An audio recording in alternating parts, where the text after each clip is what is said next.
To begin, let me be absolutely clear. No deal is not better than a bad deal. No deal is the worst possible deal you could possibly imagine. And I do not believe that there is a majority in the House of Commons that would accept no deal. But it is also clear that in order to get a deal, the question of the border between Northern Ireland and the Republic will have to be sorted by October of this year.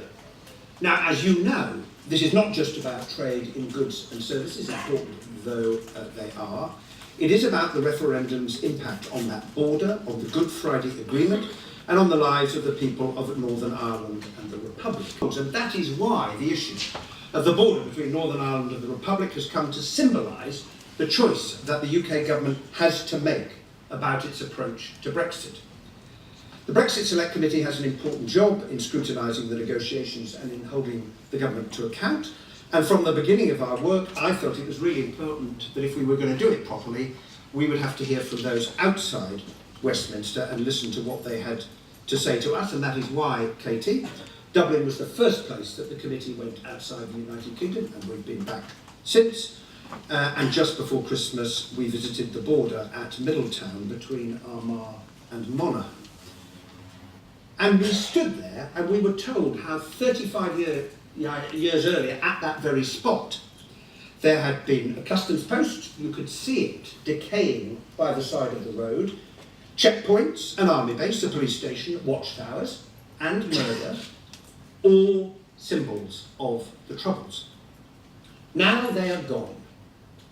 And we came away from that visit understanding, I certainly came away from that visit understanding more clearly than ever exactly what is at stake and why we all have a responsibility to ensure that it remains a piece of tarmac with no barriers and no border, so that people and businesses can continue to trade freely along it.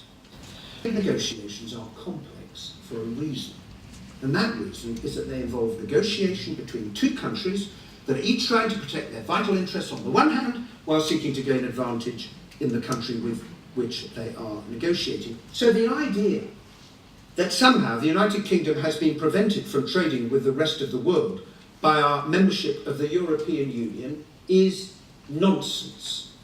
Nonsense. What makes sense is for the UK to continue to be part of the customs union, which has given us and the other 27 members of the European Union, including the Republic of Ireland, so much.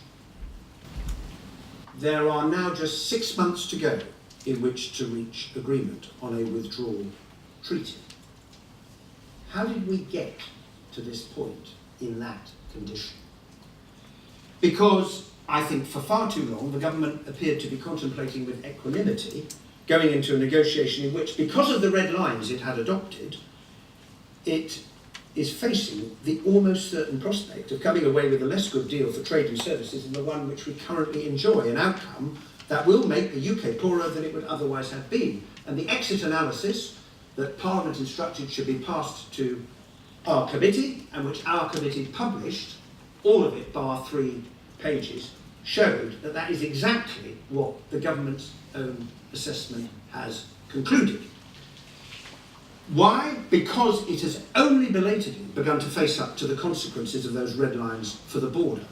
And however skillful the drafting on full alignment as a fallback, and no matter how insistent ministers are that come what may there will be no hard border, no checks and no infrastructure, and I say again, I really welcome that commitment, they have yet to persuade either the Republic of Ireland or the EU negotiators how this will be achieved, given that every other trade agreement in the world, and we spent several weeks looking at all of the agreements that the EU has negotiated with other third countries, all of them involve some border checks and therefore some infrastructure.